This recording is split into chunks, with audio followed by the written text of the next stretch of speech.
Well, perhaps you've noticed over the last number of weeks, the sermon passages are quite long. They're actually longer than what we've been reading.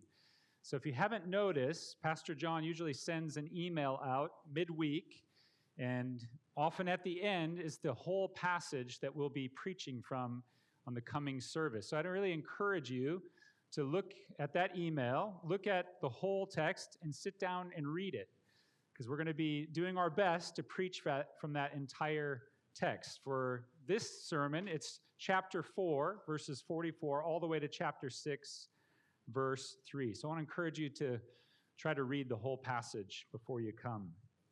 Well, we begin this evening Moses' second sermon in the book of Deuteronomy. And we're going to see in the coming weeks that this is a very long sermon. Hopefully not my sermon, but Moses' sermon. Begins in chapter 5, verse 1, and it stretches all the way to the end of chapter 26. And at the very beginning of our passage this evening, in chapter 4, verse 44, we see what this sermon is all about. This is the law that Moses set before the people of Israel. So the sermon is about the law. And the Hebrew word used here in the original language is Torah. And this is the word that the Jewish people used to refer to the first 5 books of the Bible written by Moses. Now, if you've ever read these books, or some of them, you know that they contain a lot of interesting rules and regulations. The ones we just heard are a little more familiar, but there's a lot more.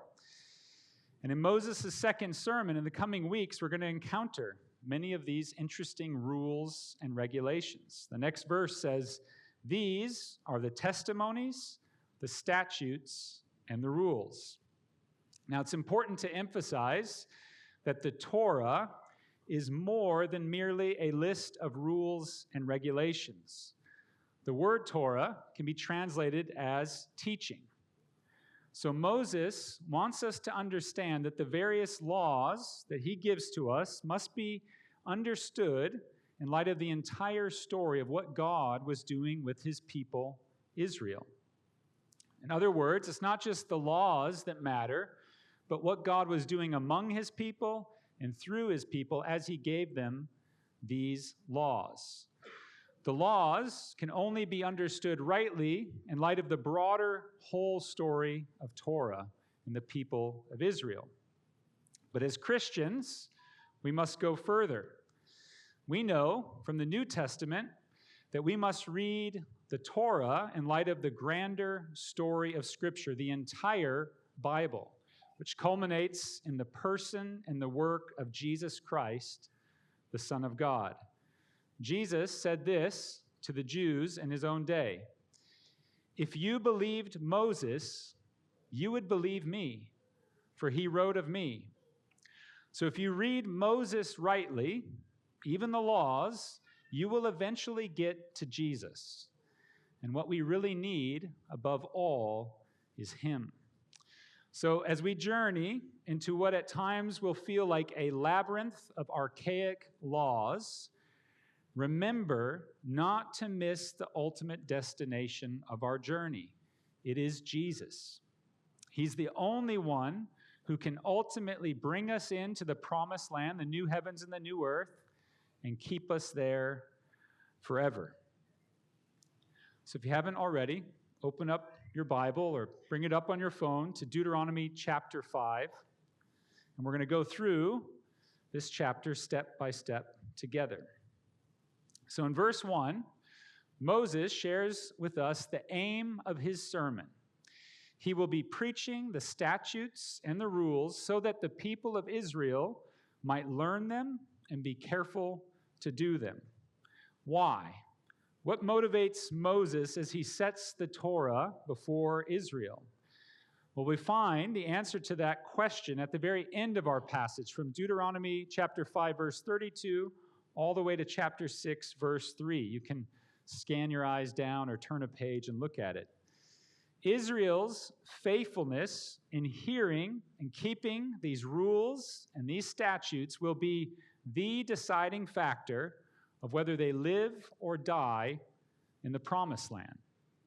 So Moses, as the dying pastor of this flock of Israel, he's about to die. We'll get there at the end of the book. He wants Israel to possess the land. He wants them to live in the land. He wants them to thrive in the land. And then he wants them to carry on for generations and generations.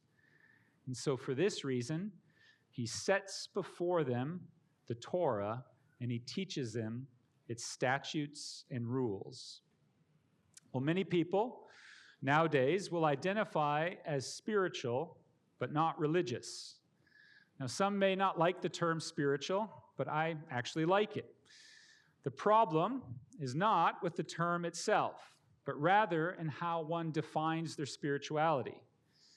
And the Bible is really clear from beginning to end. It presents us with a spirituality that consists of hearing God's word, believing God's word, and then doing God's word. It's actually quite simple. So in Deuteronomy chapter 4, last week we heard in the sermon, we encountered an invisible God, the true and living God who spoke to his people Israel from a fire and a cloud on a mountain. And it says that they saw no form, no image, but only heard his voice.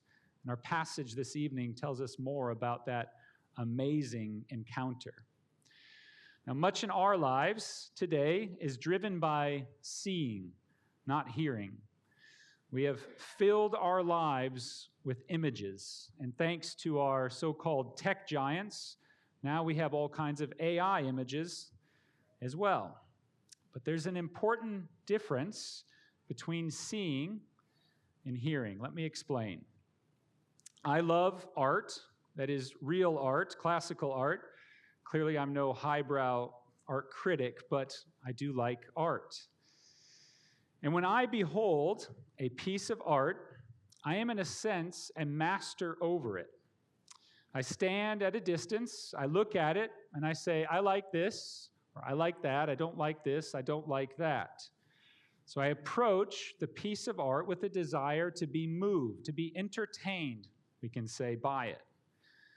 But when we listen to someone, especially to someone in authority over us, God Almighty himself, our posture is different. When listening to someone with authority, we put ourselves underneath them. We hang on their every word. Think about you as a student in school, your teacher, or at work, your boss. In the book of Deuteronomy, we see that God has chosen to make himself known to his people, to dictate his will to them through words.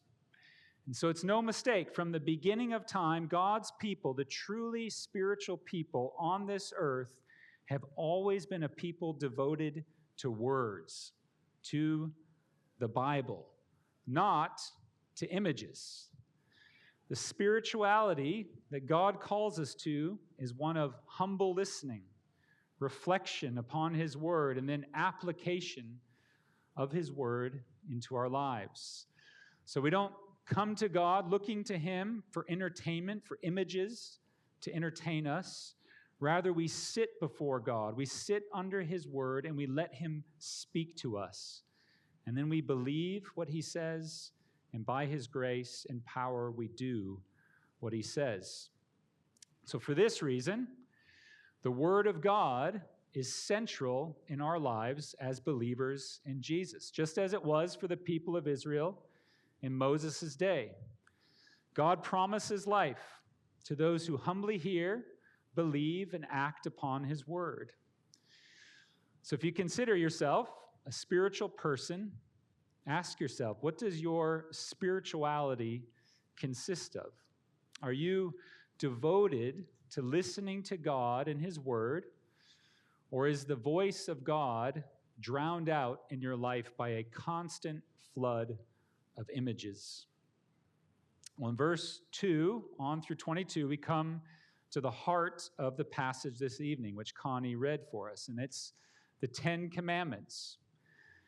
At the very beginning of this long sermon, Moses is just beyond the Jordan to the east of the Promised Land, the land of Palestine, of Israel, Moses sets out to remind the people of Israel of their constitution as a nation. They have a civics lesson of sorts. This is the covenant that God made with his people at Mount Horeb in Sinai some 40 years prior. And the essence of this covenant, the Mosaic covenant, is found in the Ten Commandments. So before Moses is going to go on for many chapters to tell us about all sorts of statutes and rules, he begins by reiterating the Ten Commandments.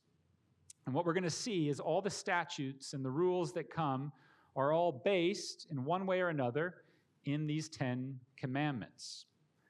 So the people of Israel, as they're about to go into the land, they need a refresher on the covenant basics before they can go any further. So this is where Moses begins in his sermon. Now, before he jumps into the commands, he says some very interesting things in verses 2 and 3, chapter 5. Let me read it. The Lord our God made a covenant with us in Horeb. Not with our fathers did the Lord make this covenant, but with us, who are all of us here alive today. So if you've been tracking with the story, this is a striking statement. The hearers of Moses' sermon, those whom he's preaching to, are the children and the grandchildren of the Hebrew people whom God delivered from Egypt in the Exodus. And it was they who we read about in Exodus chapter 19 and 20, the fathers of this current generation with whom God first entered into covenant. By the time Moses is giving this sermon, that entire generation has died off. That was what the wilderness wandering was all about. So how is it that Moses can now say that the covenant previously made, that generation that died, was not made with them, but with those who are alive today? All except two people listening to Moses, Joshua and Caleb, were either too young to remember what happened, or they were not yet born. Well, I think what we see in this statement is a declaration of God's grace. The covenant was not ultimately with the previous generation because they were mostly rebellious, unbelieving, and died in the wilderness. But now God, through Moses, is ready to renew his covenant with this upcoming generation. In fact, one way to look at the book of Deuteronomy is it's a covenant renewal ceremony. Something like a couple who decides to redo their vows at a later point after being married. So though the previous generation was faithless, Moses proclaims here the good news that this is a new opportunity for this upcoming generation to hear, believe, and do God's word. Notice the word today in verse 3. The grace of God is renewed today for this generation. So I know for some of you, perhaps even many of you, your own parents' lives are like a shadow that hangs over you. The failures of our parents can weigh on us like a prophecy of doom. It's heavy. Will I succumb to temptation like my mother did? Will I ruin my life and my family like my father did to us? I want to encourage you from these verses, the answer from the book of Deuteronomy, from the gospel of Jesus Christ, is an emphatic no. The grace of God today is more than sufficient for you to cover all of your sins, past, present, future, and it's more than sufficient to meet you and to heal you in all the baggage and all the wounds that have been passed down from previous generations to you. And here's the good news, right in the book of Deuteronomy. God's grace ultimately proves sufficient to this generation listening to Moses that enters into the promised land. Listen to what we read in the book of Joshua, chapter 24, verse 31. Israel, generation listening to Moses, served the Lord all the days of Joshua and all the days of the elders who outlived Joshua and had known all the work that the Lord did for Israel. So this generation, listening to Moses by the grace of God, was faithful to God. And so today, God calls us, calls you, be renewed in your relationship with him through the blood of Christ, the blood of the new covenant. And this is God's gracious call to us each and every day in the gospel of his Son. If you hear his voice today, do not harden your heart. Repent and believe. And if anyone is in Christ, by grace, he's a new creation. The old has gone and the new has come. Praise be to God. Well, like in Exodus, when you read the Ten Commandments, this is the second place in Deuteronomy where we read the Ten Commandments in Scripture.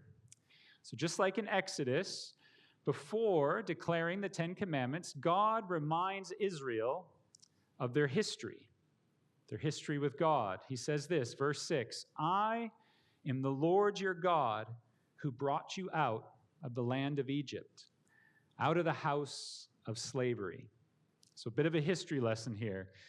In the ancient Near East, that is in the days of Abraham and Moses, in what we call today the Middle East, when the king of one nation would conquer another nation, they would make a covenant with that defeated people.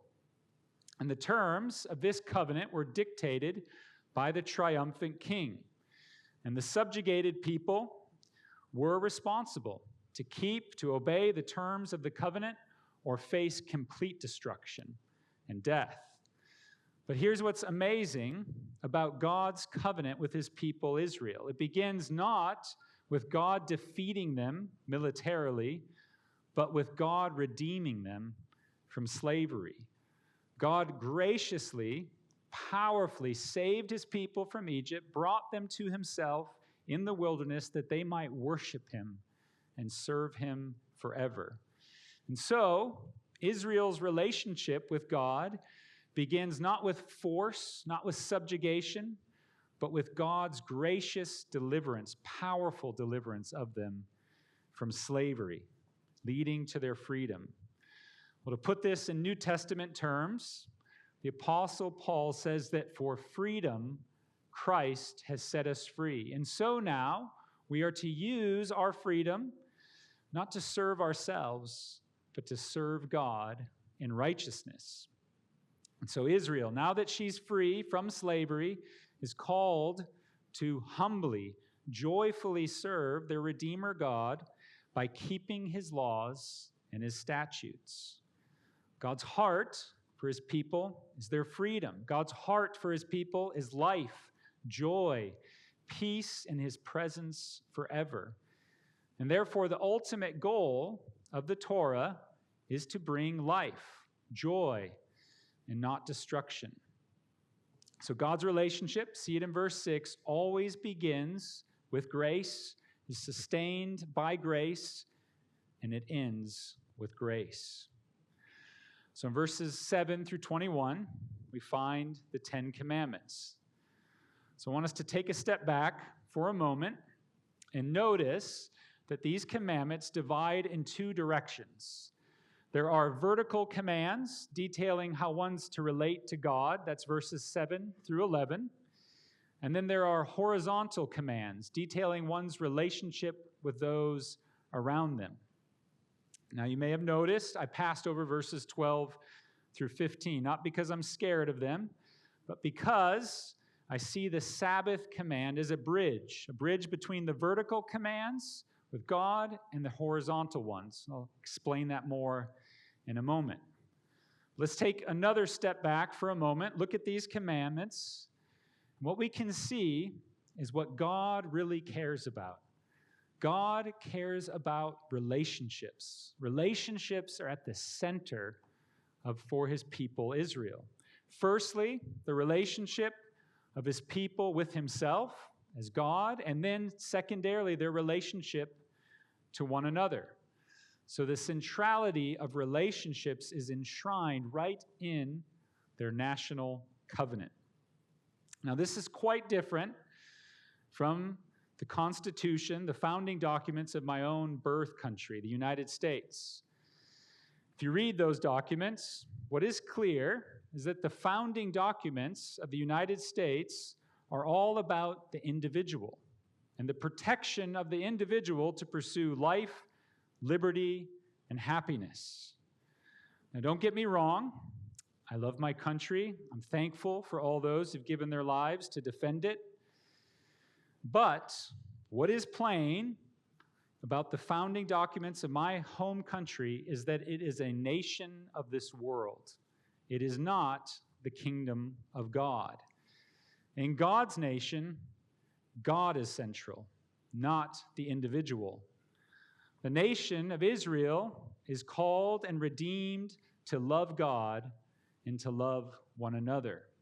And the pursuit of individual passions and interests with no reference or little bit of reference to God will only lead to spiritual destruction and the destruction of relationships. So let's zero in on verses 7 through 11. Here we see that Israel exists chiefly, firstly, to worship God. They're to have no idols, no other gods before God. Why? Look at verse 9.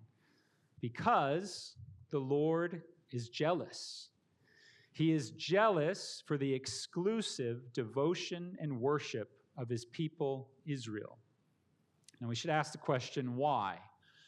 Why is God jealous? Because he needs them? No, because he is a holy God. And he's called them, he's redeemed them to be his holy nation, his kingdom of priests, his treasured possession among all the peoples of the earth. And so God, the Lord, is not merely their master, he's also their husband. And we read that all throughout the Old Testament. And God, as the husband of his people Israel, has a jealousy which overflows in wrath towards idolatry, towards idolaters, not because at heart he's hateful or insecure, but because of his deep, infinite, abiding love for his glory, for his excellence, his majesty, and at the same time, this deep, abiding desire for his people to share in that glory and to love him and to enjoy it forever. And so for this reason, Israel was to be exclusively devoted to the Lord in worship and to hallow his name among the nations. They are his treasured possession among all the peoples of the earth, and we are too, if you're in Christ. And so they exist as a nation, not for their individual interests and pursuits, but they exist for the glory of God. So after the vertical commands, we come to the commandment to observe Sabbath, verses 12 through 15.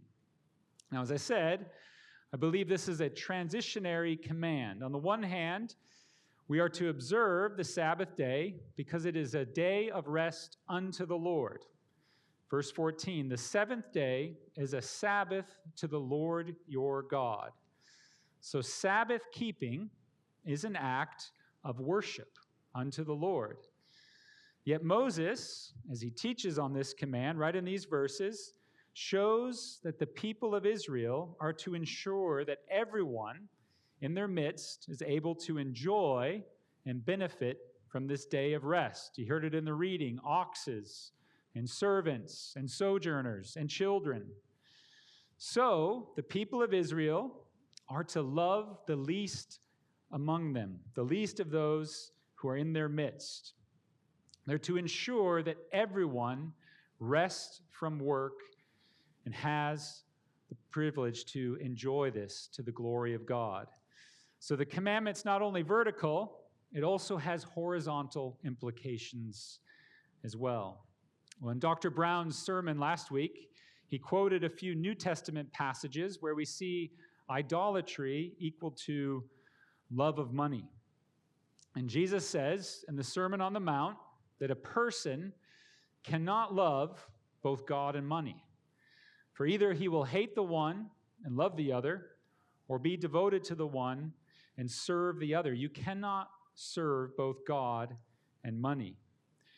So the observation of Sabbath rest is a great test for us of our hearts, whether God or money is the Lord of our lives. Now, to be clear, I don't believe as followers of Jesus that we're required to keep the Sabbath day as Moses prescribes in the Torah. Leave that for John to preach on another time, maybe in Deuteronomy. But I do think the principle of rest, taking time away from our labors, from our work, is something that continues under the law of Christ into the new covenant. We rest from our works in this world because Christ has secured for us an eternal rest, eternal life. And so, if we're unwilling or quote unquote unable to regularly take time off of work and rest without distraction, maybe it's an indication that the love of money is creeping in on exclusive devotion to God in your life. If we are unwilling to allow our children or those who work for us to take a break, we likely are not trusting in the Lord for our daily bread and for our children's future and security. So I ask you, what's your relationship like between work and rest in your life? How do you lead others in your family or in your workplace with regards to rest? And what might this relationship say about the state of your heart, your love for God, your love for others? See, the law is a window into our own souls. Moving on, verses 16 through 21. We find the commandments related to our relationships with others. So verses 7 through 11, the vertical commands, I see the prohibition of idolatry at the center of them. And in these horizontal commands, I think we get the central command in verse 21. Let me explain. When one is tempted towards idolatry, they are not satisfied in God alone, but look for another God to meet their needs, their wants. The one tempted to murder or to steal is not satisfied in the God of their life, not satisfied in the good gifts that God has given to them, and so covets that which doesn't belong to them, which God hasn't given. Let's consider this from the story of King David in the Bible. He committed the grave sin of adultery with Bathsheba. This then led to the murder of her husband Uriah, and this led to an attempt in deceit to cover over all of his crimes, to hide them. What was the motivation for David's sin at its root? Covetousness. He was not satisfied with the wives that God had allowed to him, and instead coveted his neighbor's wife. This covetousness led to the act of adultery, which then led to the act of murder, which then led to all different ways of deceit and attempt to cover up his crime. So at root, David's sin began with his own selfish desire. He wasn't satisfied with the God of his life in that time. He wasn't satisfied with the good gifts that God had given to him. And so, with this dissatisfied heart, with these cravings, they began to mushroom into a mountain of sins. See, covetousness breeds the breaking of many commandments. And much like David, that which causes us to sin today, to break God's commandments, is our own divided hearts. So our dissatisfaction in God leads to something else to replace him, to satisfy us. often money. Similarly, our hearts are not whole. They're not sincere in love towards those around us, but we are corrupted. Our hearts are corrupted by dissatisfaction, by selfish desire, and we're not satisfied with what God, in his wisdom, has given to us. The Ten Commandments revealed to Israel, and they reveal to us today, that our hearts, each and every one of our hearts, is desperately sick and corrupt. Our hearts aren't whole in love towards God, and they're not whole in love and service to those around us. In verse 22, we read that God, having spoken the Ten Commandments to the people of Israel with a loud voice, wrote the commandments out on stone and gave them to Moses. An amazing detail. What Israel experienced on that mountain some 40 years prior to when Moses is preaching this sermon was awesome. The voice of God was awesome, but it was also terrifying. We see that in verses 23 through 27. They were filled with fear, maybe because their hearts had been revealed. And this fear is something that God intended. He intended for them to be afraid so that they might fear him always and keep his commandments. But it was so terrifying, as we see in those verses, that they didn't want to repeat it again. And so they come to Moses with a request. Israel comes to Moses with the request that you go and speak to God for us, and we will stay back here. No longer do they want to hear from God directly, his voice. They want Moses to receive communication from God on their behalf. Now it's interesting, verses 28 through 31, God is favorable towards this request. In verse 28, God says that the people of Israel are right in what they've asked. It's because they need a mediator to stand before them and the holy God who has redeemed them. But then in the next verse, let me read it, verse 29, we read a lament from God. Oh, that they had such a heart, there it is, heart, as this always, to fear me and to keep all my commandments, that it might go well with them and with their descendants forever. This generation that's entering the promised land, listening to this sermon, they will, by the grace of God, be faithful, unlike their fathers. But the Lord knows, Moses knows, that ultimately the story of Israel living in the land, in Palestine, in Israel, under the Mosaic covenant, will end in tragedy. Tragedy after tragedy after tragedy. It will not ultimately go well for Israel in the land.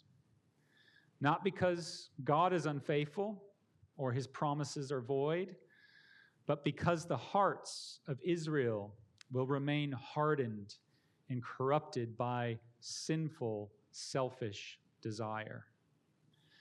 See, what Israel needed and what we need ourselves today is a mediator who will stand before us in God. And what we also need is an enduring covenant. We're longing for that. If you read the whole Old Testament, longing for a covenant that cannot be broken. And the author of the New Testament book of Hebrews says that Jesus is the mediator of a new covenant. In fact, he's the mediator. He's a far better mediator than Moses. And he mediates a far better law covenant with his people. See, Moses had no power to take away the sins of Israel. If you remember the stories, he falls on his face. He pleads, God, don't destroy them. Don't take them away.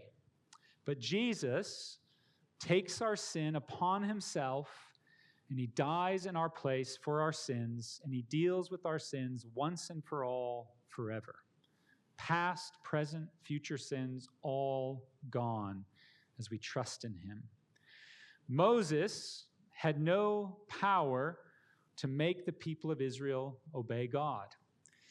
He preached for many, many chapters, as we will see. He pleaded with them, but he had no power to make them obey. But Jesus doesn't just simply command us to obey God. He does do that. He writes the very law of God on our hearts by his Spirit. As John read the text, he puts the fear of God within us so that we never will turn away from him. Amazing. So does this book of Deuteronomy frighten you? Do these stories make you feel insecure? Am I going to make it? Am I going to trust God? Well, it's meant to make us feel trembling before God, to tremble before the Lord. But in your fear, in your trembling, turn to Jesus.